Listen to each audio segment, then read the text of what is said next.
Bueno, buenas noches. Para algunos es feriado, para otros no. Algunos desgraciadamente tienen que trabajar. Yo espero que este viernes feriado la pasemos bien. La clase promete. Como les dije en el grupo, es un tema de moda, porque nadie explica por qué está pasando un crecimiento exagerado de menarcas, sobre todo menarcas precoces, en esta época post-pandemia. Se le atribuye muchas cosas, hasta el tiempo exagerado de los niños en las pantallas. Nadie mejor que la doctora Alejandra Boza para explicarnos qué está pasando y por qué hay esta explosión de pubertad precoz en los niños. Porque me imagino que en su clase de crecimiento y desarrollo terminarán los desarrollos anormales. Pero bueno, cae justo esto. eh,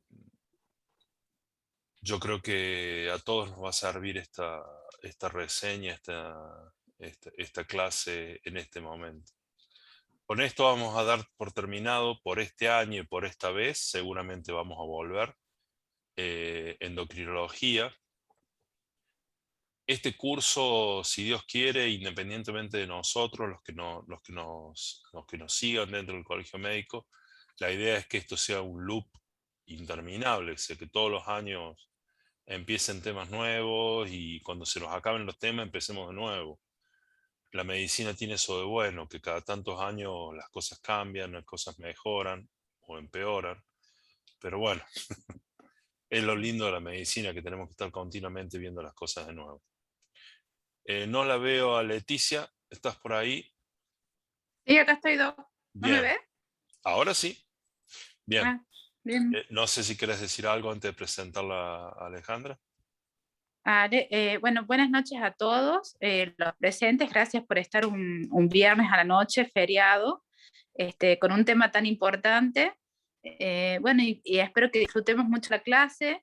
Es algo, creo que todos tenemos que prestar atención, que Ale nos va a dar las pautas para estar atentos, para poder prevenir, para poder derivar a tiempo en algo tan importante que es el crecimiento y el desarrollo de los niños.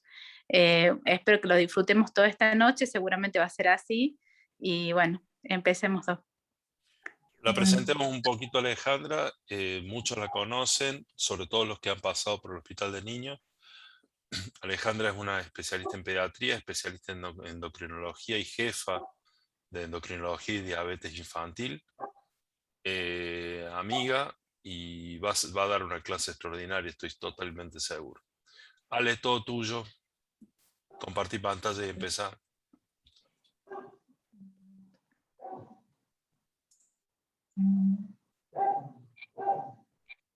Y bueno, agradecerle también la participación, la disposición que ella tiene para estar presentes con el colegio. Muchas gracias, Ale. No, de nada. Bueno, buenas noches a todos. No sé si me escuchan bien, yo soy de hablar un poco despacio, pero Está perfecto, estás ¿me perfecto. escuchan bien? Sí, hacer las Bien, cosas tranquilo. bárbaro. Bueno, cuando me pidieron que hable de trastorno del crecimiento y desarrollo, la verdad que fue un desafío en el sentido de que es un tema muy extenso y como achicarlo a una hora es como muy poco tiempo, pero voy a tratar de un poco más que ver lo que uno puede ver en cualquier libro, un poco dar las pautas o algunos tips, digamos así, de cómo poder evaluar el crecimiento y el desarrollo primero y después ver un poco de las causas, de las patologías que puede haber, ¿sí? A ver. Esperen un cachito. Para pasar la diapositiva. Espera, ahí está. Ahí te Primero, pones en eso, presentación. pones presentación y las pasas vos independientemente de nadie. Directamente. Como si estuvieras en Perfecto. tu compu solita, hablando Bueno, sola, no te no me inhibas inhibo. en absoluto. Bueno, dale. Ahí vamos. Bueno, primero que nada, para hablar de crecimiento, quería un poco definir lo que era el crecimiento en sí. A ver, esperen que quiero achicar. Ahí está. Es un fenómeno biológico complejo, a través del cual los seres vivos, al mismo tiempo que incrementan su masa, maduran morfológicamente y adquieren progresivamente su plena capacidad funcional. Está determinado genéticamente y modulado por un conjunto de factores extragenéticos. La interacción compleja y continuada entre genes y ambiente, que se inicia intraútero y se mantiene a lo largo de toda la infancia, determinará el ritmo madurativo y el tamaño y formas finales del organismo. Hay muchos factores que influyen en el crecimiento, por eso es tan complejo evaluarlo y determinar la causa de una alteración del crecimiento, porque tenemos factores genéticos, hormonales, étnicos y culturales, metabólicos, nutricional, psicoafectivo y del ejercicio, ¿sí? Todos estos factores van a influir en el crecimiento y desarrollo del ser humano. Como vemos acá, tenemos el crecimiento normal, desde la etapa fetal hasta la adolescencia, donde va a variar la velocidad en la que va a crecer el niño. Vemos una velocidad de crecimiento en el feto que es de 110 centímetros por año, o sea que es una altísima velocidad de crecimiento, lo cual nos indica que cualquier noxa que actúe ahí en la etapa fetal va a comprometer en una forma muy importante el crecimiento. Después tenemos otra etapa que es la lactancia, donde el crecimiento, si bien es rápido, es de 23 a 25 centímetros por año en el primer año de vida, y de 12 centímetros en el segundo año de vida. Acá tenemos algo que se llama recanalización genética, que la recanalización genética es un concepto interesante a saber porque son los cambios que puede tener esa velocidad de crecimiento, ya sea en más o en menos, en base a la genética que uno tiene, en base a su herencia, ¿no? Y puede haber un descenso, un ascenso de percentiles en hasta los 2 años que estarían dentro de lo normal, ¿no? Después ya de esa edad no tendría que haber cambios de percentiles porque ya habría alguna alteración. Después tenemos otra etapa que es la infancia, donde la velocidad es bastante constante, es una meseta, donde hay 5 a 7 centímetros por año de velocidad de crecimiento.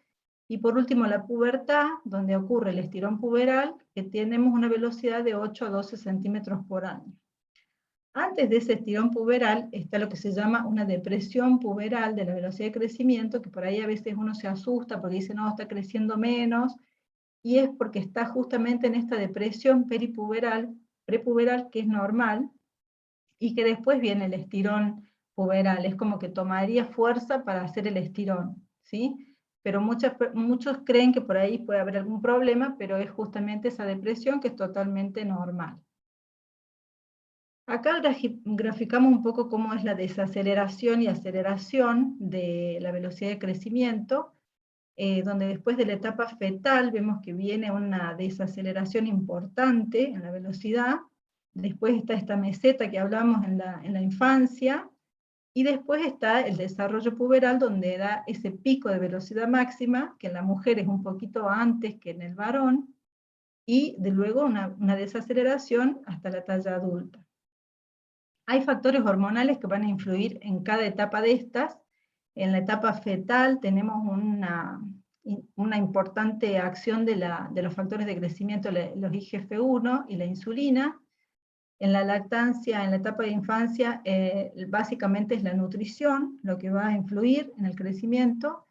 En la etapa de la infancia escolar, en la edad de la infancia del escolar, es la hormona de crecimiento del IGF-1 también. Y en la pubertad, básicamente, las hormonas sexuales, pero en sinergia con la hormona de crecimiento, la hormona tiroidea, el cortisol. Ocurre este pico de empuje puberal y es responsable de un 20% de la talla final. O sea que es muy importante lo que va a determinar de talla de una persona adulta ese estirón puberal, ¿no?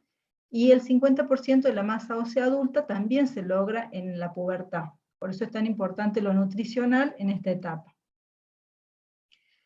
La masa ósea, como dijimos, durante los 3 primeros años de vida adquiere aproximadamente el 35% del contenido mineral óseo, desde los 4 años hasta el inicio puberal un 20%, y en la adolescencia adquiere aproximadamente un 45% del contenido mineral óseo. Por eso es tan importante el aporte de calcio, vitamina D en esta etapa, exposición solar. Este pico de masa ósea alcanzado es el principal determinante del riesgo de osteoporosis y fracturas en la edad adulta. Entramos acá en lo que sería la evaluación del crecimiento, donde tenemos que hay modelos y estándares para decir si una persona está creciendo bien o no está creciendo bien. La comparación con modelos o estándares de referencia adecuados para la población estudiada permite determinar si el sujeto se encuentra o no dentro de límites de la variación normal.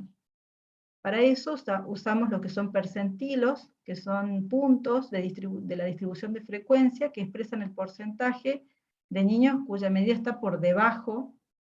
También usamos los desvíos estándar o el puntaje Z, que nos hablan del 95% de la población estaría dentro del más menos 2 desvíos estándar. Y ahí vemos en la campana de Gauss que el percentilo 3 correspondería a menos 2 desvíos estándar. Todo lo que está por debajo de ellos serían baja tallas. Y cada población tiene sus tablas específicas. Según la edad, sexo y patologías también, cada población tiene su tabla de crecimiento y desarrollo. La población tiene sus influencias genéticas, ambientales, socioeconómicas particulares, por lo cual es importante que cada población tenga su tabla y se maneje con eso, porque no es lo mismo una tabla de crecimiento de una población, por ejemplo, boliviana, que una población europea, ¿no? O sea, van a tener tallas distintas porque su genética, su ambiente, la parte socioeconómica son totalmente distintas. Y estas tablas nos permiten evaluar el crecimiento en el tiempo. Hay patologías que también tienen sus propias tablas, como el síndrome de Turner, la acondroplasia, el síndrome de Down, tienen ya sus tablas de crecimiento. Para evaluar el crecimiento de un niño tenemos que ver la evaluación antropométrica, ¿sí? O sea, sería la longitud o talla, que va a depender la edad, vamos a decir longitud, si es un menor de 2 años, porque lo vamos a medir acostado, y vamos a utilizar un elemento que se llama el pediómetro, y mayores de 2 años ya vamos a medir talla, porque el paciente está parado, y lo medimos en un estadiómetro. También determinamos peso, la relación peso-talla, el índice de masa corporal. En la relación peso-talla nos ayuda eso a poder evaluar. Si hay un compromiso mayor del peso, vamos a tener una enfermedad aguda que está determinando el defecto en el crecimiento, y si hay una afectación de peso y talla, ya va a ser un factor crónico el que está actuando, ya con mucho tiempo de actuar, por eso compromete también la talla. Se evalúa también el perímetro cefálico, la velocidad de crecimiento, las proporciones corporales y el desarrollo puberal. El perímetro cefálico, por ahí es algo que los médicos que ven a adultos no lo tienen en cuenta, pero nosotros en pediatría, para nosotros es muy importante. Refleja de manera indirecta el volumen intracraneal y el crecimiento cerebral. La mayor parte de su crecimiento tiene lugar en los primeros 4 años de vida postnatal y sobre todo en el primer año de vida. De ahí podemos determinar si hay macro o microcefalias. Son frecuentes en algunas osteocondrodisplasias, síndromes de retraso mental y alteraciones neurológicas. No siempre son patológicas. Existe un componente genético responsable de un 50% de estas alteraciones, o sea, son micro-macrocefalias familiares. Pero es importante determinar el perímetro cefálico en todo chico, sobre todo menor de 5 años, y ver la evolución que tiene el crecimiento. Con respecto a las proporciones corporales, es muy importante para determinar si estamos teniendo una alteración en el crecimiento proporcionado o desproporcionado. Tenemos lo que es el segmento superior, el segmento inferior, la talla sentada, la brasa, y los cocientes entre estas proporciones, que son por ejemplo la talla sentado con la talla parado, el segmento superior con el segmento inferior, la brasa, la talla, la medición de los segmentos de extremidades, que se usa mucho para determinar displasias óseas. Y acá vemos en la figura la chica que está con los brazos extendidos, que tiene una gran longitud de brasa, esa es la brasa, y eso se ve, por ejemplo, en el síndrome de Marfan, donde hay una mayor brasa que talla. Después tenemos al lado un niño con acondroplasia, donde vemos un predominio del segmento superior sobre el segmento inferior, y abajo ya son alteraciones en los segmentos, en la medición de los segmentos, en tamaño, donde vemos que puede ser un compromiso del miembro a nivel proximal, a nivel distal, que se va a llamar mesomélico, o del distal y el proximal, que es micromélico. Y de eso nos va a ir clasificando el tipo de displasia ósea que puede tener el paciente. La relación entre el segmento superior y segmento inferior nos va a decir si hay miembros cortos o tronco corto. En el recién nacido la relación es 1:7, o sea, hay un predominio mayor del segmento superior. En el niño ya más prepúber es 1, o sea, más simétrico. Y en el adulto o adulto joven de 0,92, donde hay un predominio del miembro inferior, o sea, el segmento inferior. Con respecto a la relación entre la brasa y la talla, que es lo que decíamos del síndrome de Marfan, que se veía ahí alterado, acá tenemos esta relación brasa-talla. Por ejemplo, el recién nacido tiene una brasa de 2,5 centímetros menor que la longitud. En la infancia hay una diferencia de 1 o 2 centímetros entre la brasa y la talla. En el varón de 10 años y en la mujer de 12, la brasa es igual a la talla, y en un postpuber, la brasa va a ser mayor a la talla, hasta 4 centímetros en el varón y hasta 1 a 2 centímetros en la mujer. Vemos ahí en el adolescente, francamente, los brazos más largos. Después tenemos lo que es el aspecto, o sea, siempre que evaluamos una alteración del crecimiento, tenemos que ver el aspecto, o sea, el fenotipo del paciente, lo que son los aspectos dismórficos, sobre todo, donde nos van a poder orientar hacia algún síndrome o hacia alguna alteración genética. Dentro de eso podemos ver acá lo que es el síndrome de Turner, que es la niña, esta niñita de aritos, ella es un síndrome de Turner, donde vemos una comisura, la orientación de la fisura palpebral hacia abajo, que es distinta a la fotito de abajo, que es el síndrome de Down, que tiene una orientación de la fisura palpebral hacia arriba. Después tenemos el filtrum, que es largo en algunos síndromes, que el filtrum es la distancia que tiene el labio, la parte superior al labio, ¿no es cierto?, entre la nariz y el labio superior. Eso se llama filtrum, que puede ser largo o acortado. El puente nasal, el ángulo de rotación de las orejas, la implantación de las orejas, la implantación del cabello, todo eso nos va a orientar hacia algún síndrome genético. Otra cosa muy importante para evaluar el crecimiento, o sea, fundamental, es la edad ósea. La edad ósea evalúa la madurez esquelética según la edad de aparición y característica de los núcleos epifisarios. La edad ósea es uno de los parámetros osológicos más importantes en el diagnóstico de las alteraciones del crecimiento por exceso o por defecto, y es un importante indicador de la maduración biológica. Se correlaciona mucho mejor con la velocidad de crecimiento, el desarrollo puberal y la menarca, por ejemplo, más que la edad cronológica de la persona. Tenemos ahí dos manitos donde tenemos una con pocos núcleos de osificación, que corresponde a un niño menor de 1 año, y al lado una plaquita donde ya vemos núcleos de osificación más notorios. Incluso en el dedo gordo se ve el núcleo de osificación, que es el sesamoideo, donde marca ya el inicio puberal. Cuando nosotros vemos esta edad ósea, ya sabemos que si es una niña ya tiene 11 años, y si es un varón ya tiene 12 o 13 años. Esta clasificación de la edad ósea, tenemos el atlas de Graulich-Pike, que es simple de usar, permite el cálculo de la altura de la talla adulta a la que va a llegar la persona, es un cálculo, y se usa en mayores de 2 años. En menores de 2 años se pueden hacer radiografías del tobillo, que también marca los núcleos de osificación, que se ven en chiquitos en menores de 2 años. Con respecto a la velocidad de crecimiento, que dijimos que tiene aceleraciones y desaceleraciones, La velocidad de crecimiento es el incremento de talla por unidad de tiempo, que nosotros lo medimos en centímetros por año. Cuando calculamos esta velocidad de crecimiento, lo ideal es que tomar 2 mediciones en periodos no menores a 6 meses, porque como vimos que hay mucha alteración en la velocidad, en el tiempo, entonces si tomamos pequeños espacios de tiempo para medirla, hacer las mediciones, nos va a dar por ahí errores que no nos van a dar la verdadera información que necesitamos de la velocidad de crecimiento. Por eso el periodo de medición tiene que ser no menores a 6 meses entre una medida y la otra.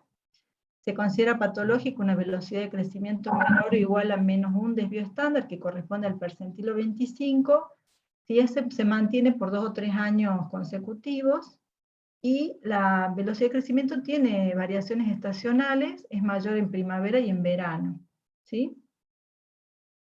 Estas son las tablas de crecimiento, de velocidad de crecimiento, tanto para niñas como varones, de acuerdo a la edad, y podemos ver ahí el percentil 25, para abajo sería lo que sería patológico si se mantiene esa baja velocidad por 2 o 3 años, o menor al percentilo 3, donde francamente la velocidad va a ser patológica. Cuando evaluamos un chico con baja talla, tenemos que ver de qué padres viene este chico. Entonces tenemos que sacar un cálculo que es la talla objetivo genético. La talla final y el patrón de crecimiento están genéticamente determinados, sin embargo, puede afectarse por factores ambientales negativos, como la malnutrición, enfermedades crónicas, etc.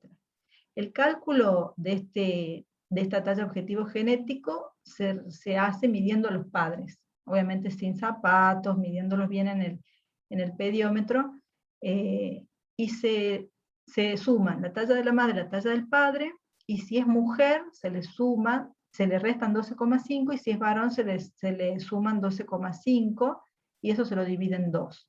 Ese 12,5 viene a ser la diferencia que hay entre hombres y mujeres, proporcionalmente, entonces el resto se suma de acuerdo a si es varón o mujer. Eso nos da el blanco genético o talla objetivo genético, que es en la gráfica esta de la talla, que vemos al lado, donde se ve el cuadradito negro. Esa sería la talla objetivo genética.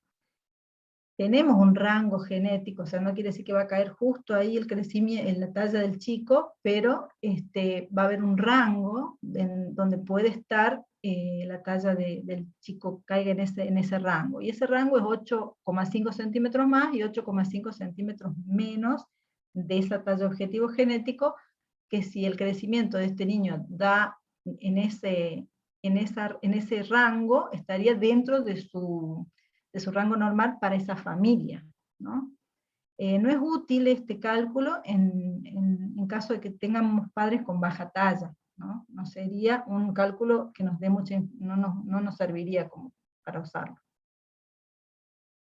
Bueno, el desarrollo puberal también lo tenemos que evaluar como parte del crecimiento, y para eso, bueno, decir que es la pubertad, es un fenómeno biológico complejo, a través del cual se desarrollan los caracteres sexuales secundarios, se obtiene la maduración sexual completa, se alcanza la talla adulta.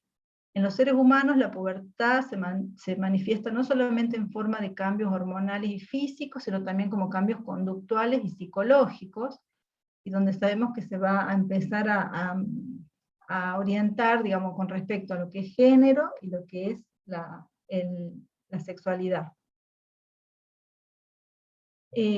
Hablando más de lo hormonal, sabemos que es la maduración del eje hipotálamo hipófiso adrenal, que se llama adrenarca, que depende de la suprarrenal, y a la reactivación del eje hipotálamo hipófiso gonadal o gonadarquia, ¿no es cierto?, que van a determinar la pubertad en el niño. Toda esta pubertad, uno dice, ¿por qué a veces, como decía Pablo, por qué a veces se despierta antes, por qué a veces empieza más tardío? ¿Qué va a depender? Y tiene muchos factores de lo que depende de la pubertad. El inicio puberal, sobre todo. Tenemos acá el eje hipotálamo hipófiso gonadal, y vemos a nivel del hipotálamo, donde hay factores centrales y periféricos que pueden actuar como estimulantes o inhibitorios del hipotálamo, que va a ser quien va a desencadenar el inicio, ¿no es cierto?, del desarrollo. Tenemos como estimulantes el glutamato, la quispeptina, y como inhibidores la GABA, opioides endógenos, que hacen que se regule, se mantenga esa inhibición, pero por algún motivo esa inhibición deja de estar y empiezan a actuar los estimulantes y se desencadena el inicio puberal. Y dentro de los factores periféricos vemos que está la leptina y la grelina, que sabemos que son hormonas que dependen mucho del tejido graso, por eso, un poco hablando de esto, que estamos en una epidemia de obesidad, entonces estamos viendo que las niñas y niños están por ahí desarrollándose precozmente, debido a eso, y sumado a la pandemia, que encima hacía que estén quietos, el sedentarismo, sumaron más factores que hicieron que la pubertad y todos estos procesos de desarrollo se adelanten en esta época. Entonces, este inicio de la pubertad también va a estar influenciado por la etnia, el estrés, el peso, el ejercicio, la luz, ¿no? Ese hipotálamo, al ser estimulado, empieza a liberar factor liberador de gonadotrofinas, que es el GnRH, van a estimular la hipófisis, y esta va a liberar las gonadotrofinas, FSH-LH, que van a actuar a nivel de las gónadas, testículo y ovario, que van a empezar a producir testosterona y estradiol, y van a producir en el cuerpo los cambios puberales, ¿no? Tenemos acá la secuencia de eventos, por ejemplo, en una niña, que para decir que una niña empieza la pubertad, tiene que tener telarca. O sea, la telarca es lo que marca el inicio puberal en una niña. La telarca significa mamá 2, que significa el botoncito mamario, ¿sí? Cuando empieza el botoncito mamario, que es sensible, que es durito, que le duele, que aparece primero de un lado, después de los dos, eso es la telarca, ¿sí? Y la telarca, que ahí está graficado como M2, mamas 2, puede ocurrir entre los 8,3 a 13,3 años, ¿no? Eso estaría dentro de lo normal. Después tenemos el vello pubiano, que tiene que ser el vello adulto, o sea, el vello ya más rizado, más oscuro, no es el vellito como el del brazo, sino el vello bien de desarrollo puberal. Ese vello pubiano a veces puede en un 20% estar previo al desarrollo de las mamas, o sea, previo a la telarca, pero en general está posterior a la telarca. También va a haber un pico de empuje puberal, que es de 9 centímetros por año, y ocurre cuando la mama está entre el estadio 2 o 3, y hay una ganancia de 25 centímetros en total en la pubertad. La menarca también puede ocurrir en mamas 3 y 4 ya, y ahí se produce una desaceleración del crecimiento cuando está la menarca, y después aparece el empuje puberal. Todo este proceso, todos estos eventos requieren entre 4 años y medio aproximadamente, pero hay niñas que lo hacen en 1 año y medio, o otras que lo hacen en 6 años. ¿Sí? Lo importante es ir acompañando el desarrollo para ver si sigue una velocidad normal y aparecen los signos puberales acordes. En el varón, lo que marca el inicio puberal es la gonadarca, que es el aumento del desarrollo del tamaño testicular a 4 centímetros cúbicos. Cuando el varón llega a este tamaño, empieza su pubertad. Ahí lo vemos graficado como G2 en la tabla, y ocurre de los 8 años a los 14 años, 15 años prácticamente. Entre ese tiempo sería un desarrollo normal del inicio puberal del varón. También tenemos el vello pubiano, que es de los 10 años y medio hasta los 14 años y medio, y el pico de empuje puberal, cuando el testículo está en un volumen entre 10 y 12 centímetros cúbicos, y hay una ganancia de 28 centímetros. Y la pubertad, todo este proceso en el varón, es de 3 años el tiempo evolutivo. Entonces, la pubertad normal corresponde a un criterio estadístico en el que como signo principal se tiene en cuenta la aparición de telarca de 8 a 13 años en las niñas, y el aumento del tamaño testicular a 4 centímetros cúbicos entre los 9 y 14 años en el varón. Para medir el volumen testicular, esto es un elemento que utilizamos en pediatría, que se llama orquidómetro, y podemos ver que en el prepuber el volumen testicular está en 1, 2 y 3, y una vez que llegamos al 4 es cuando el niño empieza su pubertad y sigue su desarrollo hasta un volumen testicular de 15, que sería lo mínimo en tamaño para un adulto. Obviamente que puede llegar a 25 centímetros cúbicos, ¿no? Y la maniobra es esta que vemos, hay que medir el testículo y compararlo con el orquidómetro. Esto sería lo que, o sea, lo que vimos es lo normal que puede pasar, y los rangos en edades que pueden pasar normalmente, pero también sabemos que tenemos eventos precoces y pubertades retrasadas.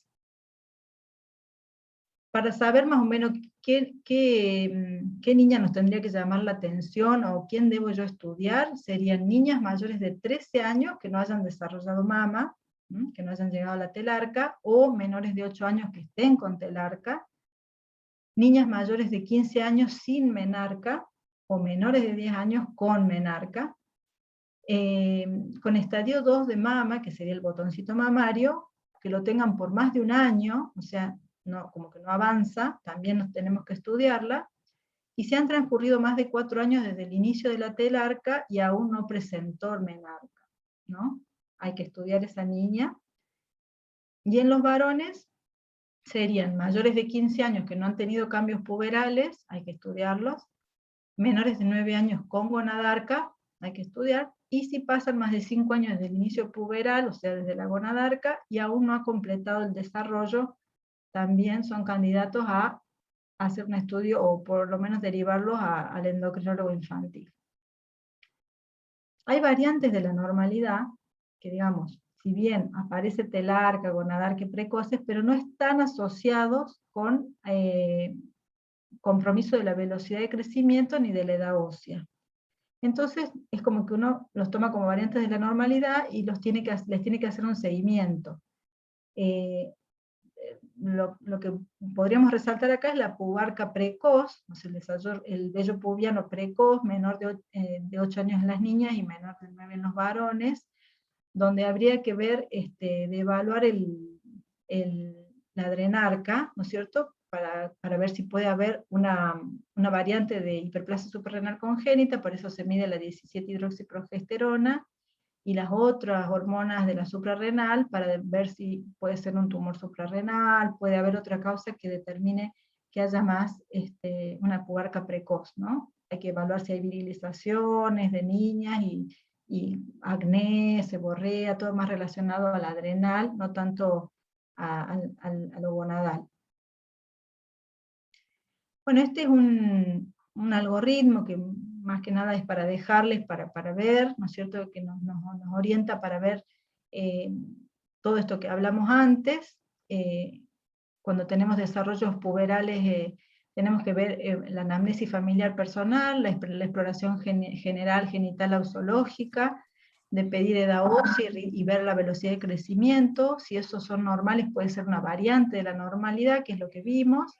O si están acelerados, hay que ver ya cambios más isosexuales, pedir test de gonadotrofina, donde vemos si hay una respuesta puberal de ese test, si hay una pubertad precoz central, donde se debe pedir una resonancia sí o sí, porque la causa es a nivel cerebral, y se ve si es orgánica, que pueden ser tumores, amartomas, otras alteraciones del sistema nervioso central, o asociadas a otros síndromes, o puede ser idiopática si la resonancia da totalmente normal, no hay una causa probable, entonces una pubertad precoz central idiopática.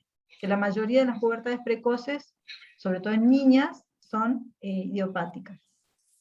Si ese test que pedimos de LH-RH está suprimido, hay que pensar en una pubertad periférica, o sea que la causa esté a nivel de las gónadas, tanto testículo como ovario, y ver todas las patologías que pueden tener estos ovarios o testículos, tumores, adenomas, Malkin-Albrecht, que es un síndrome que se genera por sí solo. El ovario produce estrógenos y el testículo testosterona, sin ninguna necesidad de estímulo central.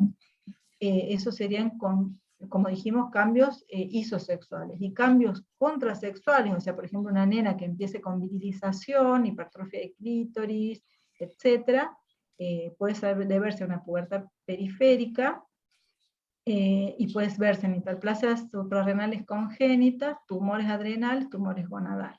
Pero esto es más o menos como para que tengan un algoritmo de cómo encaminar si hay signos de pubertad precoz.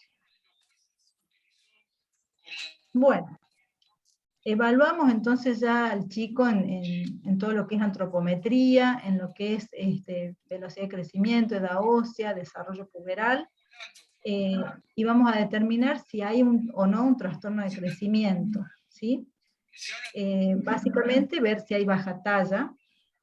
La baja talla decimos entonces que es cuando hay una talla menor al percentilo 3, o por debajo de los 2 desvíos estándar para edad y sexo, y puede estar asociado a un retardo de crecimiento, que ya eso nos habla de una velocidad de crecimiento, que puede ser que está por debajo del percentil 3, o como dijimos, por debajo del 25, por 2 o 3 años consecutivos, o que haya cruces de canales de crecimiento, que dijimos que era normal cuando ocurría en menores de 2 años, pero después de los 2 años ya siempre que hay cruces de canales son por patologías.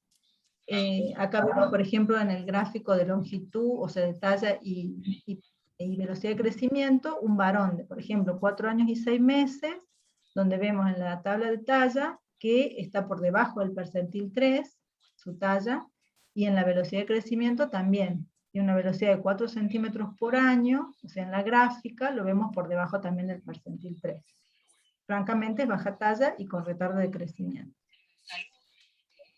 Cuando tenemos un paciente con baja talla, tenemos que evaluar todo, como dijimos, hacer una anamnesis muy exhaustiva de todo lo que son los antecedentes perinatales, todo, talla, peso de la madre antes de la concepción, enfermedades, las serologías, TORCH, drogas durante la gesta, el parto, cómo fue la presentación, la edad gestacional, el peso, todos los datos del recién nacido, si estuvo internado en la neo, si tuvo hiperbilis, si tuvo hipoglucemia, cómo fue la lactancia, la pesquisa neonatal, si se la hizo o no, antecedentes familiares, la menarca materna. La menarca materna es importante cuando estamos con problemas puberales porque nos da una idea de cómo puede ser el desarrollo puberal en la niña. Siempre se relaciona, madres que menstruaron tempranamente, las hijas menstruan tempranamente. Tenemos que evaluar también el desarrollo puberal en el padre, si fue tardío, si no, la talla de los padres, de los hermanos, las patologías hereditarias y la consanguinidad, si es que hay en la familia. La historia alimentaria es algo muy importante, la lactancia, alergia, hábitos, el tipo de la catarsis, y también el rendimiento escolar, las pautas madurativas y la actividad física que tiene el niño. Dentro de los antecedentes patológicos previos es muy importante, digamos, fijarse bien en esto porque la mayoría de las causas de las bajas tallas son por patologías crónicas. Entonces, como endocrinólogos tenemos que, antes de llegar a lo que es hormona de crecimiento en sí, tenemos que evaluar todo lo que puede llegar a estar comprometiendo el crecimiento, tanto lo respiratorio, sistema nervioso central, cardiovascular, gastrointestinal, osteoarticular, autoinmune, psicológico, renal. Lo psicológico hay que hacer ahí un resalte porque es importante. Tenemos, por ejemplo, casos de chicos que han sufrido mucho, que por ejemplo están en la casa cuna, o han tenido abandono por su parte de los padres, y son chicos que no crecen igual que otros chicos. O sea que lo afectivo es muy importante. Cuando estudiamos una baja talla o un hipocrecimiento, como dijimos, cuando tenemos talla por debajo de los 2 desvíos estándar para edad, sexo, etnia del sujeto, cuando tenemos una talla dentro de percentiles normales, pero más de 2 desvíos estándar por debajo del carril de crecimiento correspondiente, o sea, su talla objetivo genética, cuando hicimos el cálculo con la talla de los padres, o cuando tenemos expectativa de talla adulta, que es la predicción de talla adulta, más de 2 desvíos estándar por debajo de la talla objetivo genética, o cuando hay una velocidad de crecimiento inferior a menos 1 desvío estándar, que sería correspondiente al percentilo 25, por 2 o 3 años consecutivos. Esos son los chicos que yo debo estudiar para buscar otras causas más complejas. Los estudios complementarios que se piden son rutina en general, ¿no es cierto? Y con respecto al dosaje hormonal tenemos TSH, bueno, todo el perfil tiroideo T4 libre, TPO, la IGF-1 y la IGF-BP3, que son factores de crecimiento, que es una forma indirecta de medir la hormona de crecimiento, porque no nos sirve pedir la hormona de crecimiento para ver cómo está, digamos, de su hormona de crecimiento, nos sirve, hay que pedir la IGF-1 y IGF-BP3, que la IGF-1 es un factor que se produce en el hígado, por estímulo de la hormona de crecimiento. Entonces, como una idea indirecta de la cantidad que hay de hormona de crecimiento. También depende de la clínica que uno vea, se pide cortisol, sospechamos Cushing, ACTH, CLU, que es el cortisol libre urinario, y el eje hipofisario si uno ve que hay alguna otra alteración. También pedimos edad ósea, radiografía de los huesos largos y del cráneo, sobre todo cuando vemos desproporciones corporales, resonancia de la región hipotálamo hipofisaria, cuando vemos retraso madurativo, cuando vemos alteraciones de la línea media, como labio leporino, fisura palatina, o algún síndrome neurológico, convulsiones, ¿no? Pedimos resonancia. Estudios genéticos y cariotipo, que siempre se debe pedir cuando, por ejemplo, una mujer baja talla, siempre hay que pedir cariotipo, y estudios moleculares, que bueno, en caso de ser posible realizarlos, sería lo ideal. Para clasificar las bajas tallas, tenemos las variantes normales, o sea que son justamente normales, solamente requieren un seguimiento, no hace falta intervenciones así más complejas. Tenemos dentro de esas variantes normales la baja talla familiar, el retardo constitucional de crecimiento y desarrollo, y la asociación entre ambas. Vamos a ver la talla baja familiar, que tiene antecedentes de baja talla en la familia, o sea, las familias tienen percentiles de talla menores al 10, pero están dentro de la normalidad. Al nacimiento tienen peso y talla normal, al examen físico no hay alteraciones de las proporciones corporales, no hay enfermedades crónicas, orgánicas, ni nutricionales, ni psicoafectivas. Hay una predicción de talla dentro de ese rango objetivo genético que dijimos que medíamos con las tallas de los padres. Hay una velocidad de crecimiento normal, mayor al percentilo 10. Hay una edad ósea acorde a la cronológica, a lo sumo puede haber un año de diferencia. Y el inicio puberal es normal, y la IGF-1 y las pruebas de estímulos de hormona de crecimiento también son normales. Esta variante de la normalidad está relacionada con la herencia poligénica de genes asociados con el crecimiento, ¿no? Pero son familias baja talla, como acá vemos en esta foto, o sea que el diagnóstico de baja talla familiar se realiza por exclusión de otras patologías, y la garantía diagnóstica la da la propia evolución, de ver cómo va creciendo este niño, lo vemos ahí en el percentil entre el 3 y el 10, pero él sigue creciendo, o sea, toda su evolución de crecimiento está en ese percentil, en ningún momento se cae de ese percentil.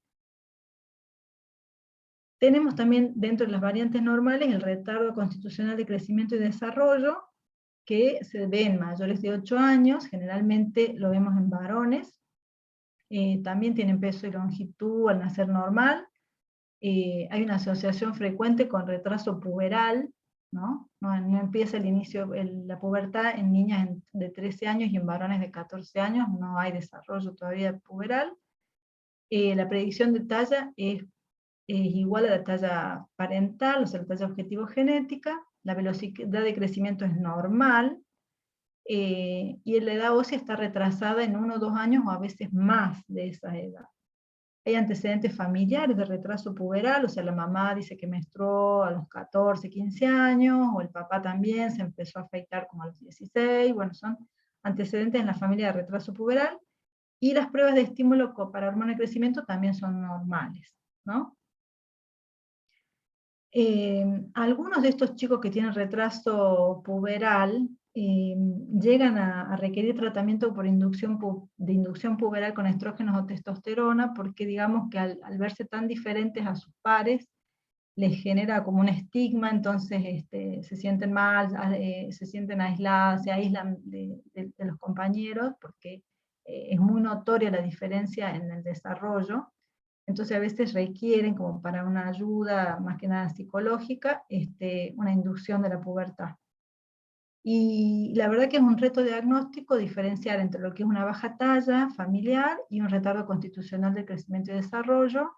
No es fácil hacerlo, y lo único que nos va a permitir hacerlo es seguir este paciente en el tiempo, ¿no? Acá vemos una curva de un retardo constitucional de crecimiento y desarrollo, donde vemos que viene por percentil 50, tiene el descenso prepuberal, y un poquito sube al percentil 25 en la pubertad, y ahí queda, pero está dentro del rango genético para sus padres, o sea que nada, es normal.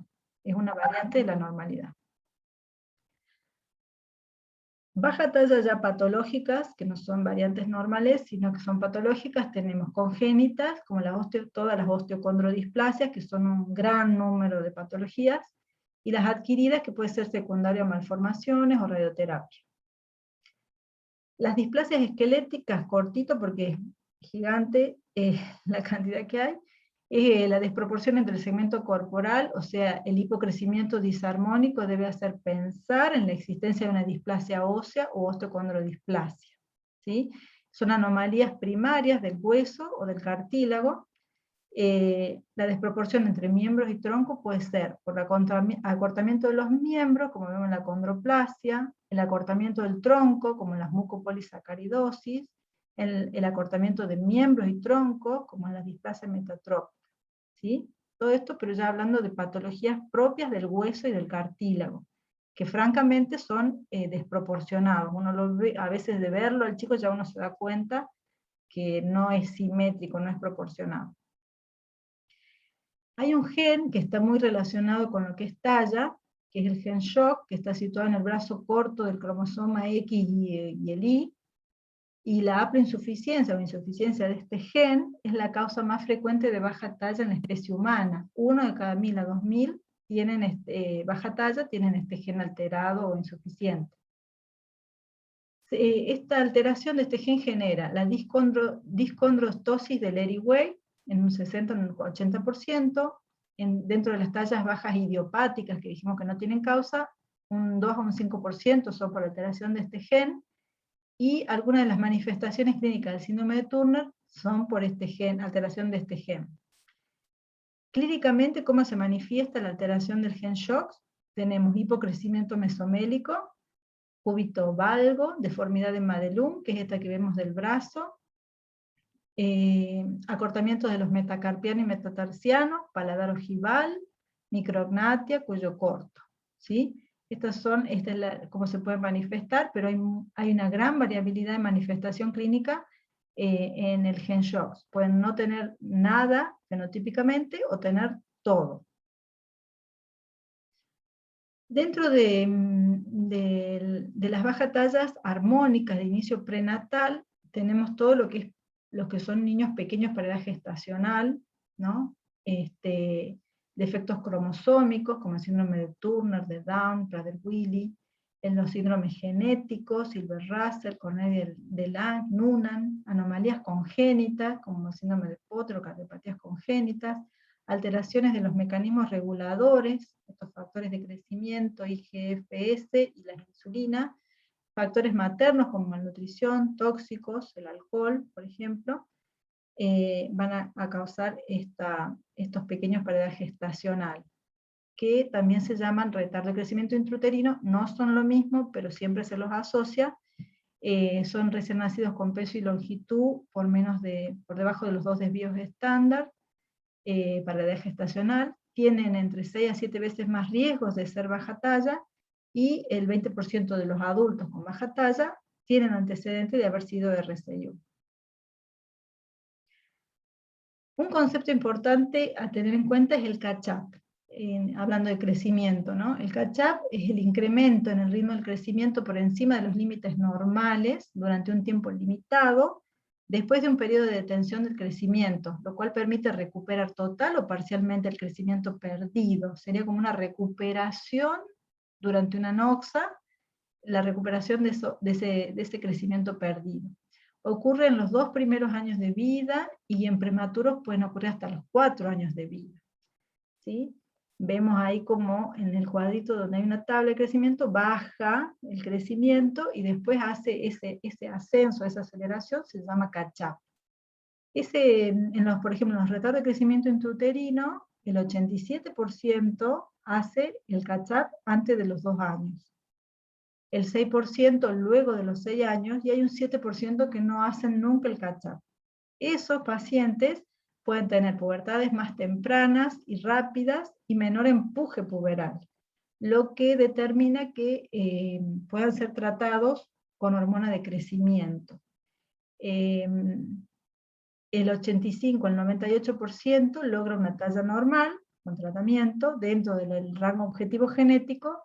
El varón gana entre 12 y 15 centímetros y la mujer entre 11 y 13 centímetros con el tratamiento, ¿sí? Entonces son los únicos retardos de crecimiento intrauterino que está justificado tratar con hormona de crecimiento porque no han hecho ese catch-up. Dentro de los defectos cromosómicos, uno de los más nombrados y que digamos debemos saber que existe para poder identificarlo y diagnosticar precozmente, poder darle también tratamiento, es el síndrome de Turner, que en toda niña con baja talla, de causa poco clara, aún en ausencia de cualquier rasgo sindrómico, se debe pedir cariotipo. El cariotipo del síndrome de Turner es 45X, y está faltando el otro X, ¿no? Tiene una incidencia de 1 en 2000 a 2500, allá abajo vemos la fotito de una nena que francamente tiene todas las características del síndrome de Turner, a veces no se dan tan así, tan manifiestas, a veces son muy solapadas, pero la clínica principal es la baja talla, el fenotipo, que puede tener estas alteraciones, que es el pterygium coli, que está el cuello alado, cuello corto, baja implantación del cabello, hipertelorismo mamilar, que quiere decir que están separadas las mamilas, como el hombre, el varón. Los nevos hiperpigmentados, tienen muchos lunares, y la implantación baja de las orejitas, y también vemos la implantación baja del cabello, crece mucho más abajo que cualquier persona normal. Entonces tenemos la baja talla, el fenotipo con toda esta clínica, y la digenesia gonadal, que va a llevar a infertilidad en estas pacientes, es la tríada característica, ¿no es cierto? El 95% de los casos que síndrome de Turner tienen baja talla, fallo ovárica precoz, infertilidad. La talla final de la persona que tiene síndrome de Turner es de 1,38 centímetros, sin tratamiento. Por eso también es importante diagnosticarlo, porque tienen tratamiento también con hormona de crecimiento y llegan a una estatura mucho mejor. También pueden estar asociados a coartación de aorta, otitis a repetición, hipotiroidismo, todo eso hay que ir descartando en el seguimiento. Un síndrome genético también que hay que saber es el síndrome de Russell, donde nacen con retardo de crecimiento intrauterino y un retraso de crecimiento postnatal también, continúa ese hipocrecimiento. Hay una macrocefalia relativa, que quiere decir que en realidad no es macrocefalia, sino que es tan pequeñito su cuerpo que parece más cabezón, pero la cabeza está bien, está acorde al percentil de normal. Hay una asimetría corporal, cierre tardío de fontanela anterior, fascia bien triangular, mandíbula hipoplástica, sindactilia, clinodactilia, que es el dedito, la clinodactilia, el dedito incurvado. Y tallas finales de estos pacientes tiene el varón 1,49 y la mujer 1,38. Este síndrome genético no está aprobado para tratar con hormona de crecimiento, porque se ve que no da resultado. Y tenemos baja tallas armónicas de inicio postnatal, que digamos es la causa más frecuente de baja talla, las enfermedades crónicas, por eso es tan importante todo esto de descartar todas estas enfermedades crónicas, porque son la principal causa de alteraciones en el crecimiento y desarrollo. Tenemos que ver, bueno, si hay malnutrición calórico-proteica, infecciones crónicas recurrentes, deprivación psicosocial, enfermedades endocrinológicas. La desnutrición crónica, sabemos que en países en vías de desarrollo es la principal causa de alteraciones en el crecimiento, de hipocrecimiento, ¿sí? Dentro de las enfermedades endocrinológicas, es muy bajo el porcentaje de baja talla que son por causa endocrinológica, o sea, es más o menos un 5%, o sea que es poco en comparación de todas las otras causas, y básicamente son el déficit de hormona de crecimiento, hipotiroidismo, que puede ser congénito adquirido, hipercortisolismo, hiperaldosteronismo, pseudo-hipoparatiroidismo, raquitismo hereditario, ¿no? Y el déficit de hormona de crecimiento supone menos del 2% de los hipocrecimientos, o sea que es menos frecuente todavía los déficits de hormona de crecimiento. Hablando del déficit de hormona de crecimiento, puntualmente tenemos causas idiopáticas y orgánicas. La mayoría de los déficits de hormona de crecimiento son idiopáticos, la mayoría. Puede haber causas, si se reconocen, congénitas, que pueden ser genéticas, como mutaciones que afectan al gen de hormona de crecimiento, o a los receptores de la hormona de crecimiento, o a los factores de transcripción. Todo eso puede estar alterado genéticamente y comprometer el crecimiento. Pueden estar asociados a defectos estructurales del cerebro, como agenesia del cuerpo calloso, la displasia septo-óptica, que tenemos varios pacientes con displasia septo-óptica. Son chicos que nacen con ceguera congénita y agenesia del cuerpo calloso, y van desarrollando alteraciones en el crecimiento, sumado a otros déficits hipofisarios como el perfil tiroideo y gonadal. También pueden estar asociados a defectos en la línea media, como dijimos, la vía leporina, fisura palatina. Y tenemos causas adquiridas que pueden ser por traumas, infecciones, tumores, histocitosis, enfermedades granulomatosas como la tuberculosis, irradiación, postquimioterapia, deprivación psicoafectiva. El déficit de hormona de crecimiento puede asociarse con otros déficits hipofisarios. Siempre hay retraso del crecimiento crónico y baja talla armónica. La edad ósea siempre está retrasada en 1 o 2 años. La talla adulta sin el tratamiento es de 1,20 a 1,30 metros, o sea, centímetros. El diagnóstico se confirma con 2 pruebas de estímulo para hormona de crecimiento, y los valores deben ser mayores a 5 para ser normales, ¿sí? Ahí les repito que no sirve pedir hormona de crecimiento, ni IGF-1 basales así solas. Lo que da el diagnóstico, el gold estándar, es las pruebas de estímulo con GH, que se hacen con arginina o clonidina. Se debe solicitar resonancia magnética de la región celular, y la dosis de hormona de crecimiento es de 1 unidad kilo semana. La incidencia de déficit de hormona de crecimiento es de 1 en 4.000 a 10.000 chicos con baja talla. El hipotiroidismo también es una causa de baja talla, que puede ser congénita o adquirida. El hipotiroidismo congénito, la incidencia es de 1 en 2.500 recién nacidos. Para eso está la pesquisa neonatal, y es tan importante solicitarla en todo recién nacido, donde debe hacerse entre el 3er y 5.º día de vida. Eso le determinará el futuro de ese chico, porque si no tratamos con levotiroxina, va a quedar como la fotito que está a la derecha, que es el cretinismo ya, un niño que no recibió tratamiento con hormona de crecimiento, y más allá de su alteración en el crecimiento, queda con un retraso mental importante, ¿no? La levotiroxina se da a dosis de 10 a 15 microgramos kilo día, y se puede evitar evitar este tipo de secuelas y tener una vida totalmente normal. El hipercortisolismo, que es el aumento del cortisol, produce alteraciones en la secreción de hormona de crecimiento y trastornos de nosificación y síntesis del colágeno en la placa de crecimiento, lo que lleva a la baja talla, ¿sí? Las causas en general son por corticoides exógenos, o sea, por tratamientos iatrogénicos, digamos, o por tratamientos que se necesitan hacerlo con corticoides, y eso produce el Cushing. Y hay causas hipofisarias, que es la enfermedad de Cushing, puede haber adenoma productor de STH, el adenoma productor de STH, o causas suprarrenales, como son tumor, hiperplasia macro o micronodular de la suprarrenal, ¿sí? Pero lo más frecuente es por causa externa de los corticoides.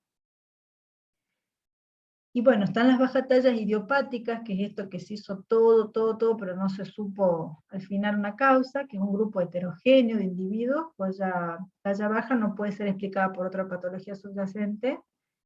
Por exclusión de todo lo anterior que vimos, se determina que es una baja talla idiopática, donde tenemos peso y longitud, recién nacido normal, proporciones corporales normales, no hay enfermedad, nutrición también, sin trastorno psicoafectivo, y las pruebas de estímulo normales.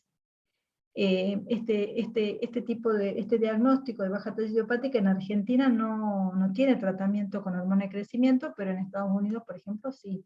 Está permitido tratar con hormona de crecimiento y ver evolución, a ver si responde o no. Este es un algoritmo que un poco para que puedan ver más así desde lo lejos. La talla baja tenemos proporcionadas o desproporcionadas.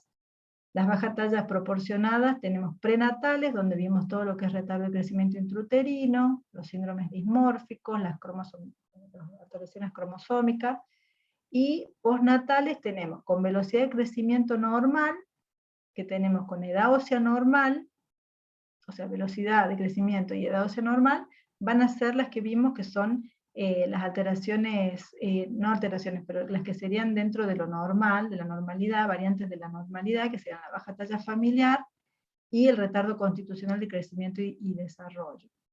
Y postnatales, pero que tengo alteración en la velocidad de crecimiento, voy a tener con bajo peso para talla, enfermedades sistémicas, con desnutrición, malabsorción, pueden ser porque está más comprometido el peso que la talla, van a ser esas las causas, y cuando están comprometidos tanto el peso como la talla, hay que pensar en endocrinopatías, déficit de hormona de crecimiento, hipotiroidismo, síndrome de Cushing. ¿Sí? Y si vamos a las bajas tallas desproporcionadas, siempre hay que pensar en displasias óseas, raquitismos, mucopolisacaridosis o cromosomopatías. Pero esto es más o menos como para tener un pantallazo de todo lo que hablamos y poder un poco orientarnos mejor.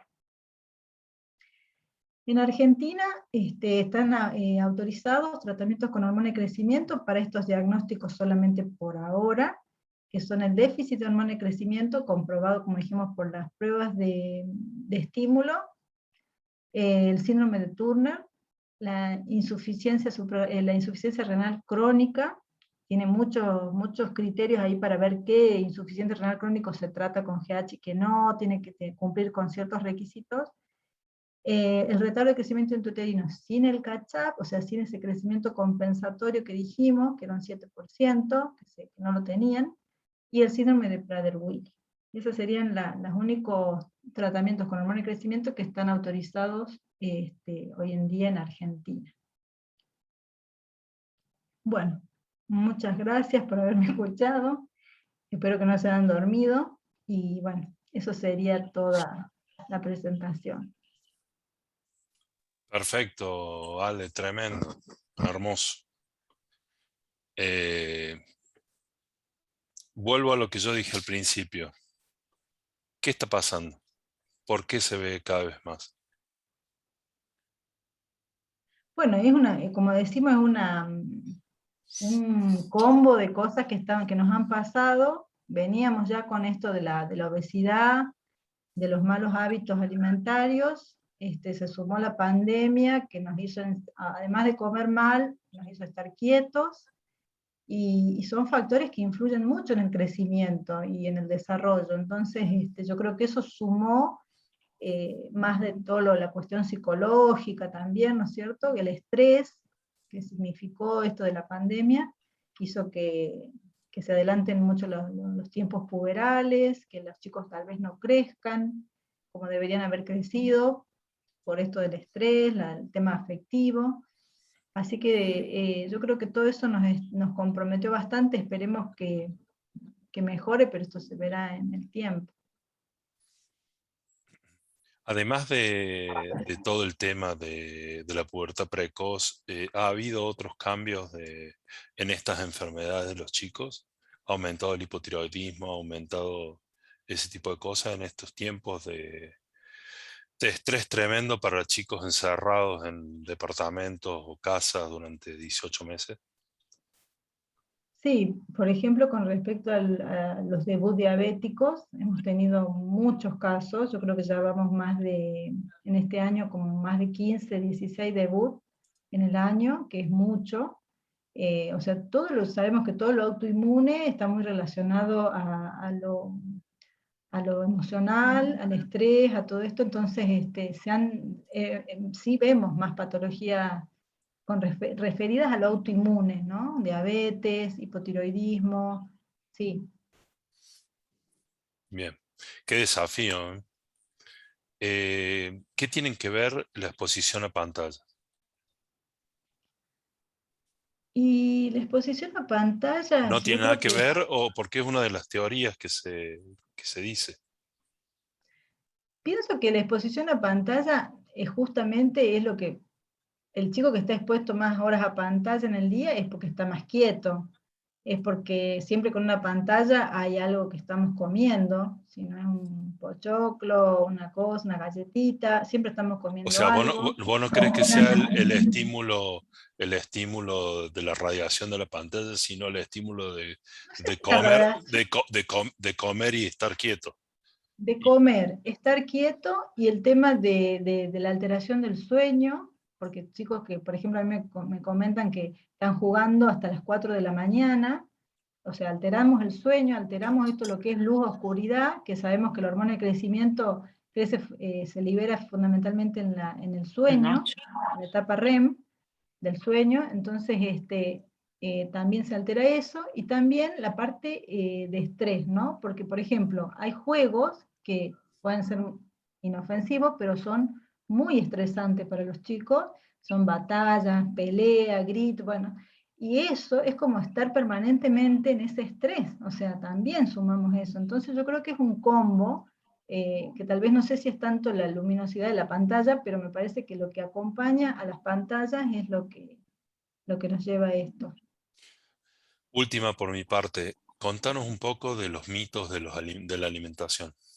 ¿Cuánto hay de verdad? ¿Cuánto hay de mentira? Y bueno, entramos en el tema de lo que son los disruptores endocrinos, que son un capítulo gigante. Eh, Pero ¿cuánto hay de mito y cuánto hay de verdad? ¿Cuánto hay probado científicamente y cuánto hay de folclore? y mira, yo basado en mi evidencia, digamos, yo recibo por ahí chicas, nenas que tienen telarcas precoces y, digamos, suspendiéndoles algunos alimentos, por ejemplo el pollo, los derivados de la soja, enseñarles a la mamá que no use el horno, el microondas, digamos, con plástico, que utilicen recipientes de vidrio, que por ahí no usen cremas o productos de adultos que sabemos que tienen hormonas y que se absorben por piel. Bueno, dándole ciertas pautas higiénico-dietéticas y controlándolas al tiempo, porque no hay otra alteración que nos diga que puede ser otra causa, desaparecen. Las Bien, telarcas desaparecen. bien. Otra cosa, dado el precio de los tratamientos de estas enfermedades, que son prohibitivos para la mayoría de la gente, Ujú. ¿qué futuro hay? Porque vos decís, bueno, inhibo todo el proceso, pero las drogas son extremadamente caras. Sí. Bueno, saber que antes no existía el tratamiento, si bien la hormona, este freno de la pubertad más o menos se está usando de la década del 80, antes no se trataban, o sea, evolucionaba la niña, obviamente quedaba por ahí con un defecto más de talla, porque también todas las pubertades precoces no se tratan, ¿no? Hay que ver si hay realmente un compromiso, una nena que empieza su desarrollo puberal con una talla baja, y sí, hay que tratarla porque va a quedar muy baja con respecto a sus pares, o por ahí son situaciones donde hay niñas donde no hay una sintonía entre lo que es su desarrollo físico con la parte psicológica, también chicas que tienen, por ejemplo, algún tipo de autismo o trastornos estos del comportamiento, a veces requieren también tratamiento, o sea, está justificado el tratamiento en esos casos porque, digamos, le da un tiempo más como para prepararse, para tener un cierto madurez un poquito más y poder ver esta situación no de algo como algo traumático, ¿no? Y no olvidarse que por ahí un cuerpo más desarrollado las expone a situaciones que por ahí mentalmente no están capacitadas para poder resolver, ¿no? Bueno, eso es también importante. Casi como que lo que estás haciendo, lo que estás indicando es que el tratamiento es personalizado y caso por caso, Es muy que, personal. que lo hace mucho más interesante a tu especialidad.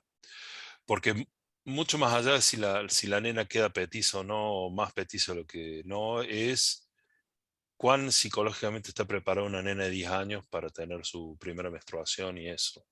Y con todo lo que significa, no es solamente por el tema físico, sino por el tema psicológico, de personalidad, de cambios hormonales, que por ahí una niña de 10 años no está preparada para eso. Por eso Sí, debe sobre ser muy todo la interesante tu gran... trabajo, por el hecho de ser tan personal, tan caso a Sí, caso y decidir cada cosa. sobre todo ¿Cómo? que hay mucha variedad de niñas, por ejemplo, vienen niñas con pubertad precoz y está la que ya se pinta las uñas, ¿me entendés? La que ya habla de otra forma, y está la otra que vos la ves jugando con los juguetitos, yo tengo un consultorio de juguetitos, juegan con la muñequita, la cosita, la cocinita, o sea, tenés que ver también esa parte, porque hay chicas que están más estimuladas y hay chicas que realmente están muy aniñadas. Hablemos un poco, estamos hablando mucho de niñas y me interesa saber, porque las niñas como que es más explosivo, más, los padres se pueden dar más, para padres que ven a sus niños, se pueden dar cuenta más fácil. El tema son los varoncitos. Además Ujú. del tamaño testicular, que ningún padre anda midiendo eso, ¿qué otras cosas un papá tiene que saber de un varoncito de 8 años que está con un trastorno hormonal? Y bueno, justamente como vos lo decís, es difícil en el varón poder determinar el inicio puberal porque sabemos que es el aumento del volumen testicular. Por ahí recomendación que traten de ver al pediatra por lo menos una vez al año para que ese pediatra pueda medir el volumen testicular y ver, porque realmente no se dan cuenta. En estas épocas de cancelaciones y de problemas de que uno respeta al máximo los cuerpos y esto, y es tan complicado ser médico, ¿todos los pediatras hacen eso a los niños en su consulta de seguimiento, control de niños sanos, digamos? Y en general los pediatras controlan el desarrollo. Por ahí es cierto esto con que tantas fichas se ha puesto con que no te vean, que las partes íntimas y todo esto, es como que Por eso cuesta te más. digo. Vos le tenés que hablar más al niño, o sea, explicándole qué vas a hacer, por qué lo haces, y el chico acepta. Pero es No, cierto que por el ahí se problema no son repite los niños, mucho. son los padres. Sí, no sé, los padres entienden un poco, pero el chico por ahí llora porque no quiere que le toques, que lo mires, es porque ya tienen ese concepto, pero explicándoles entienden que es importante, por qué lo hacemos, te lleva un tiempo, obviamente, tenés que explicarle. Pero la pubertad, por ejemplo, en el varón es menos frecuente de ver, Sí, la es pubertad mucho precoz, menos frecuente. menos frecuente, pero cuando se presenta es un signo de alarma importante, porque eso ya nos habla de una causa que puede ser tumoral. Entonces, Ah, mira. hay que estar muy atento ante el varón que tiene pubertad precoz, porque eso ya hay que hacer sí, un estudio muy A profundo. todo le pedís tomografía de cerebro para ver la hipófisis? Si es varón, sí. Si es varón, Si es sí. varón, sí. Si Y es y nena, a las niñas en qué momento? a las nenas, en caso de que uno empiece el tratamiento, yo les pido resonancia todas, porque digamos, si Resonancia, la no tomografía, perfecto. resonancia, si Perfecto. es de la región celular y supracelular, si tiene aparte otros signos, para pensar en algo neurológico, por ahí dolores de cabeza matinal, cefalea, convulsiones y todo eso, con más razón. Pero si van a empezar el tratamiento, sí o sí les pido resonancia para determinar si había algo previo o no. Eh, Hay que ver la parte del sistema nervioso central. Bueno, por mi parte dejo de pesadear y voy a una pregunta que hace la doctora Erika Álvarez. Dice si el etiquetado frontal, que ha estado tan en las noticias en este tiempo, va a ayudar a los padres y adolescentes para el sobrepeso o obesidad, o el que come caramelos y cosas no le va a importar mucho lo que diga como el fumador no le importa la calavera. Y yo creo que es una herramienta más. Algunos chicos sí lo respetan y por ahí les da como un freno. Es una herramienta más, pero yo no sé si va a determinar que se disminuya. eh, Creo que tiene acá lo fundamental es las políticas públicas y de Estado que cambien eso, porque si no, no tienen mucha repercusión los cambios que se puedan hacer así pequeños, ¿no? Es como que cuesta, estamos muy mal alimentados, con muchos malos hábitos de alimentación y la verdad que te sorprende a veces en el consultorio, que vos le decís, bueno, ¿y qué le da para que lleve al jardín? No, la galletita, el juguito, pero mamá, ustedes le dijeron que eso no tiene que llevar al jardín. Ah, no, no sabía que era malo el Hades, no sabía que era malo el Bagio, no saben. Entonces, cosas que vos por ahí decís, no, básicas y no hay educación. ¿Qué culpa tenemos nosotros? ¿Cuánta culpa tenemos nosotros? ¿Cuánta culpa tiene toda la gente que debería educar a los padres? Que somos exactamente nosotros. Y yo creo que somos, no te digo responsables de todo, pero nos corresponde una responsabilidad, tener un tiempo en el consultorio para tomarse el tiempo de decir qué está comiendo tu hijo, qué lleva a la escuela, que tome más agua, digamos lo básico, poder orientarlo a los padres que a veces no lo hacen por maldad, sino que lo hacen por un desconocimiento. Bueno, pero por eso el desconocimiento implica falta de educación y la educación es gran parte es nosotros que tenemos que perder 2 minutos en educar a los padres, me parece.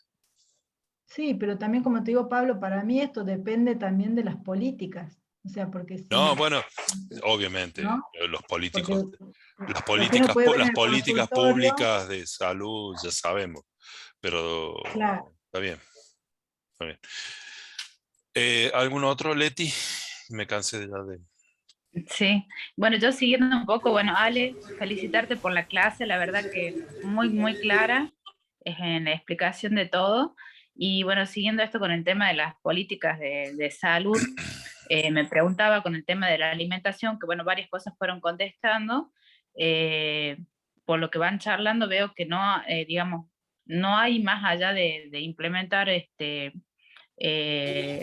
vez de en el kiosco, digamos, el colegio, empezar a implementar alimentos saludables, no hay una intervención directa hacia los padres de cómo alimentarlos, por ahí cometen errores en el desconocimiento, como decís vos, no saben que no le tienen que dar danonina, no saben que no le tienen que dar ADE, y con respecto a la educación sexual, también me preguntaba si existen estas charlas eh, para los padres, para prestar atención cómo tienen en qué tienen que estar atentos los niños, cuándo debería el niño desarrollarse, si eso se está implementando en los colegios, ya que es como que está más abierta la parte de la educación sexual en los niños. No sé si se hacen ese tipo de charlas o se explican, si tú tenés algún Bueno, hay, conocimiento. hay intervención, sí, desde la parte, digamos, de políticas de gobierno, el tema de las ESI, ¿no? De la educación sexual integral.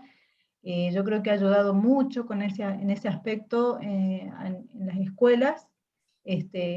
Nosotros trabajamos, bueno, yo soy parte del equipo interdisciplinario de transgénero, de acompañamiento de transgénero en el Hospital de Niños, y la verdad que se ve en las escuelas que hay una apertura, digamos, a este tipo de temas, donde los chicos no son discriminados, son totalmente aceptados por sus compañeros, tratados como quieren ser tratados. Así que me parece que en parte educativa es como que nos están ganando en ese aspecto a la parte de salud, porque ellos ya tienen como muchas cosas ya digeridas. El chico puede elegir si quiere hacer gimnasia con las mujeres o con los varones, si quiere ir al baño de mujeres o de varones, si lo llaman como quiere ser llamado en la lista cuando toman asistencia.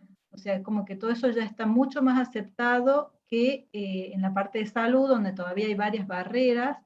desde que se pide el turno, hasta que se va a hacer análisis, a todo eso es como que la persona pasa permanentemente por a veces agresiones de parte del equipo de salud, y eso hace que se alejen de lo que son del equipo de salud para poder tener un tratamiento, un acompañamiento. No siempre todos son tratados con hormonas y todo esto, sino que es más un acompañamiento. Claro. Un acompañamiento multidisciplinario. Multidisciplinario. Siempre en ese Perfecto. tema uno piensa de que los niños toman las cosas mucho más naturales que nosotros o El los adulto. adultos, desgraciadamente. Los Sí, niños nosotros ya nos están enseñando muchas cosas que nosotros somos unos, bien, arcaicos ante esas cosas. ¿Alguna otra pregunta? Ahí lo he No, bueno, ahora visto entrar al doctor Mauricio Figueroa, presidente del Colegio Médico Catamarca, y me encantaría que Mauricio hiciera alguna pregunta, ya que lo tenemos, parece que el tema le interesó. Mauri, ¿te fuiste? Se fue. Bueno, decí vos, Leti, hasta que vuelva a entrar Mauricio. bien, no, que tocó el tema de transgénero y siempre me pregunté, bueno, por supuesto uno tiene que hacer la consulta con los especialistas, eh, qué difícil o cómo uno va tratando de acompañar psicológicamente, personalmente al niño y en el cambio hormonal. Si vos tuviste alguna experiencia con algún niño acá en Catamarca o en algún lado que vos hayas estado, digamos, cómo fue tu experiencia personal en ese paso del acompañamiento, ¿no? A un niño. Bueno, justamente como decía Pablo, ellos nos enseñan permanentemente a nosotros.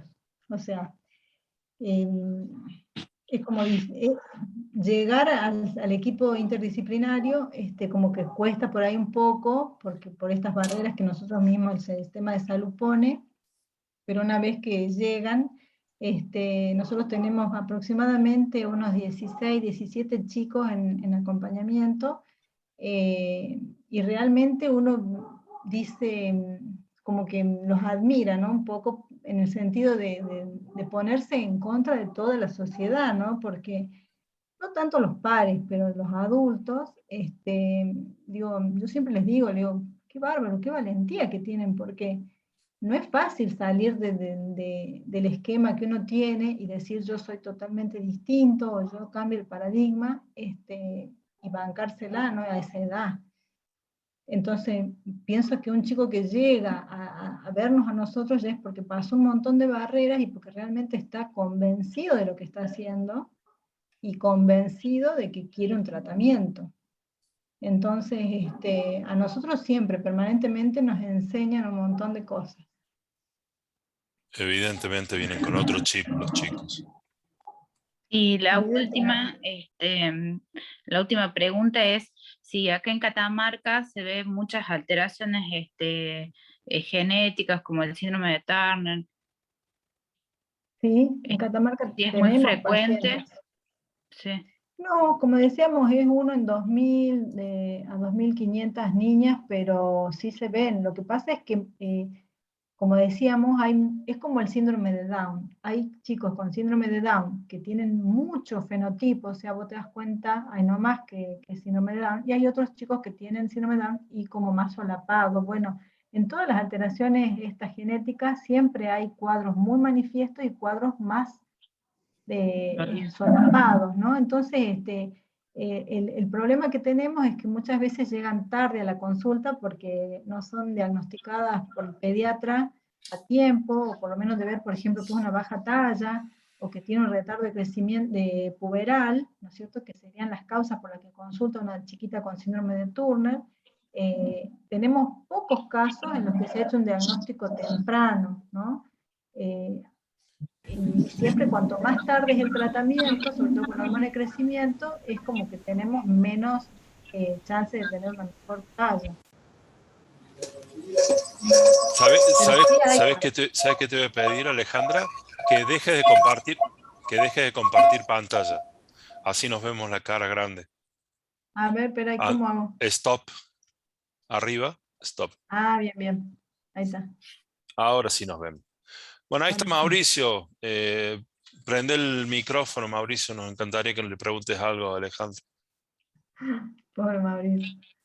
Está congelado, Mauricio. Se siente ¿Nos como vivo. escuchás? Me parece que no, vos sabés, está así muy congelado. Bueno, ¿alguna otra Fabricio, pregunta? Ahí estás, Pablo, ahí te escucho. Oscar te habla. Oscar, ¿cómo estás, querido?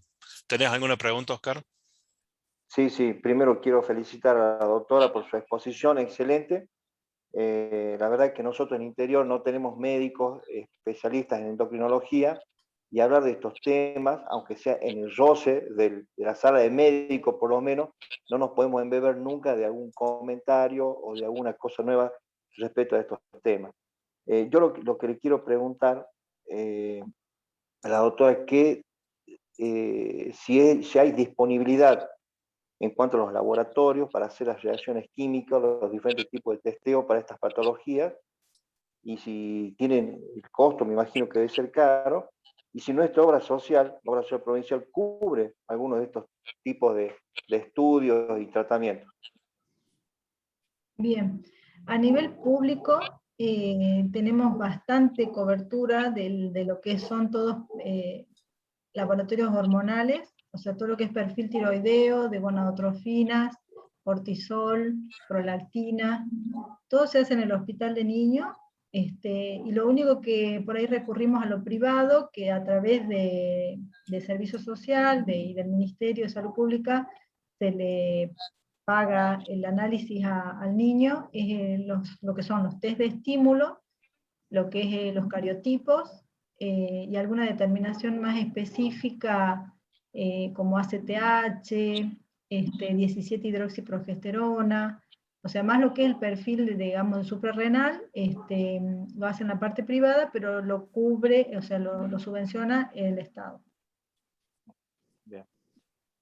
Y la obra social o CEP, sí, en general cubre tanto los laboratorios como el tratamiento con hormonas de crecimiento, que no es barato. Nada de Muchas esto es barato. gracias. Nada de esto es barato. Nada de esto es barato, es Pero ya, verdad. ya en endocrinología, salvo lo que es hormona tiroidea, que eso es acceso popular, lo mismo nos pasó con diabetes, que si queríamos hacer un tratamiento medianamente moderno, era imposible para la gente, imposible. Y esto es lo mismo, todo muy lindo, pero es imposible el acceso al costo de los medicamentos. Eso habla de Mira, que la Pablo, yo medicina creo se que, está alejando cada vez más de los países vías de desarrollo, los países pobres. Entonces todo es en precio dólar y precio países centrales, digamos.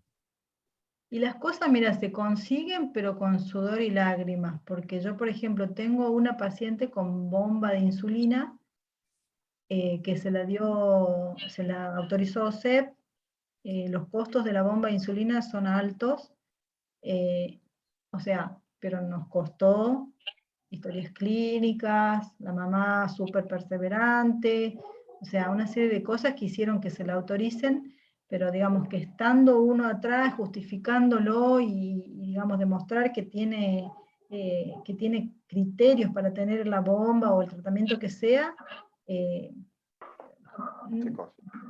se consigue, Está pero hay bien, que estar. pero vos te das cuenta que en el mundo son cosas que no se No, seguro, discuten. O sea, seguro, todo seguro. niño tiene su freestyle, todo niño tiene su bomba de insulina, todo adulto tiene su freestyle con insulina para el control. O sea, son Sí. cosas que no se discuten. Son cosas que es parte del tratamiento básico.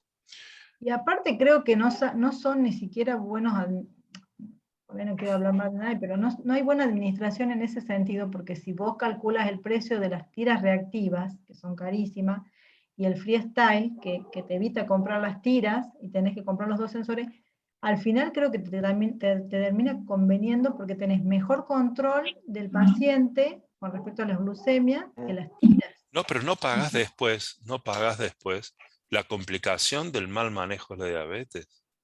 Ni hablar, Entonces, ni a hablar. ver, lo que pasa es que eso no lo ven los que están a cargo de esto. Yo me acuerdo hace un par de años atrás en Europa había lista de espera para freestyle, pero ahí te das cuenta cómo que se indicaba más de lo que se fabricaba. O sea, Claro. toda persona insulino requiriente se lo ponía, porque evidentemente cuando hicieron las cuentas era mucho más barato eso que la tira reactiva de todos los días, pincharse el dedo, y después el manejo de las complicaciones. Ahí está el Sí. tema. Entonces, Nosotros lo bueno, hemos expuesto al ministerio, lo hemos expuesto al ministerio ahora y bueno, vamos a ver qué, nos quedamos en que se iba a rever el tema presupuestos y ver qué convenía, porque hay otras provincias que ya sí lo han implementado como desde la parte pública, ¿no? La entrega del freestyle. pero el freestyle acá se entrega en los niños, que está perfecto, pero ya en el adulto es mucho más complicado. Yo no Más te digo en el complicado. adulto grande que es insulino requiriente cuando ya tiene 20 años de antidiabéticos orales y nunca se cuidó y es un gordo y siguió haciendo desastre. Pero los diabéticos no niños, los diabéticos jóvenes, los veinteañeros diabéticos, que sabes que a los 40 están destrozados en diálisis, con retinopatía. Bueno, pero no importa, es otro tema, no es el tema que teníamos hoy. La tercera es la vencida. Mauricio, no es, Hola, ¿qué? hola, buenas noches. Hola Hola, Mauricio, Buenas noches. qué gusto es tenerte. He tenido un problema con la computadora. Este, bueno, felicitar a Alejandra, excelente la exposición, como ya se dijo acá. Y la verdad que todas las preguntas que uno hubiera querido hacer ya han sido respondidas. Uno más como padre se pone en este lugar y compartiendo la problemática que puede siempre surgir en la parte pública como privada, con estas dificultades que últimamente se estaban planteando de acceso a los tratamientos y a las consultas, sin duda, cuando un papá sospecha de alguna patología en curso, ¿no? De tan chiquitos y empezar a revertirla. Y también esto es válido para el interior, donde por ahí los recursos este, son menores, sin duda, y bueno, que podamos tener a través de este espacio un conocimiento mayor, tener algunos tips de búsqueda en el consultorio para todos los que hacen medicina un poco más alejado de los centros grandes. Bueno, felicitar a toda la concurrencia de médicos que ven en este espacio que Pablo hace ya unos años ha comenzado a desarrollar y que en esta nueva época de conducción nos toca a la doctora Leticia continuar. Estimular eso, estimular la formación, que no bajemos los brazos y como Pablo decía al comienzo, siempre la medicina nos da que todos estos temas van actualizándose, cambiando de enfoque, de perspectiva, así que siempre se va a renovar la temática. Saludarlos a todos y desearles una buena noche, buen fin de semana largo y gracias por estar. Bueno, gracias a todos. Muy buenas noches. Gracias Mauricio por acompañarnos. Gracias Ale por todo y nos vemos el próximo viernes. ¿Qué tenemos, Leti? Lo que viene, lo Buenas que noches. viene. Eso está por avisar. Eso, dale. Bueno, sí. Concluyendo ya la última charla de endocrino, agradecerle nuevamente a Ale y invitarlos a todos a continuar a participar. Vamos a dar inicio al módulo de gastroenterología. Vamos a empezar con el doctor Ruiz con reflujo gastroesofágico. Bien. Así que los esperamos a todos el próximo viernes. Una última cosa, yo en nombre tuyo, Alejandra, quiero agradecer a toda la Sociedad de Endocrinología. Se han portado extraordinario y nos han apoyado y han estado muy bien. Y como pasó con cardio, son un orgullo realmente. Las clases son de un nivel increíble. Gracias a toda la sociedad. Quiero que pases este agradecimiento del Colegio Médico de Catamarca a la Sociedad de Endocrino por este apoyo, y van a volver. De acá 2 años, 3 años, volverán con estos temas u otros a ver qué ha pasado y qué hemos mejorado, qué hemos empeorado, que es lo peor. Buenas noches a todos, pasen un muy buen fin de semana largo en familia y como siempre, nos vemos el viernes que viene. Hasta luego. Gracias. Chao, Buenas hasta luego. noches, buen fin de semana. Gracias, igual.